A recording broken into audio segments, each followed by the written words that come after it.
Moi, la seule chose qui m'importe, c'est que la classe politique, au moins là, dans l'année qui vient, elle soit un peu plus productive d'idées. Ça réconcilierait un peu les Français avec la politique. J'aimerais bien notamment, de l'autre côté, dans l'opposition actuelle, que l'on revienne dans cet enjeu-là, non pas pour détruire le principe de précaution, comme c'est le cas en ce moment, et non pas pour rouvrir la porte des gaz de schiste. Voilà, parce que je vais vous citer, ce sera ma dernière intervention, Nicolas Sarkozy qui trouve inacceptable qu'on interdise l'exploitation du gaz de schiste. Il l'a dit en revenant. Et ça, voilà, c'est dommage.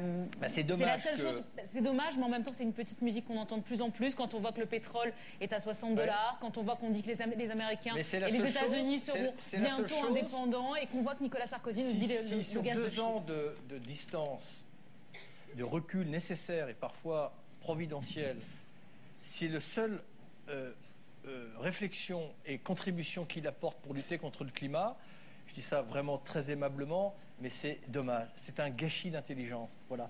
Puisque vous parlez de Nicolas Sarkozy, dans Le Point, on a lu une indiscrétion, j'aimerais que vous me disiez si c'est vrai ou pas, où il était écrit que vous ne gardiez pas un très bon souvenir de vos entretiens avec Nicolas Sarkozy à l'Élysée.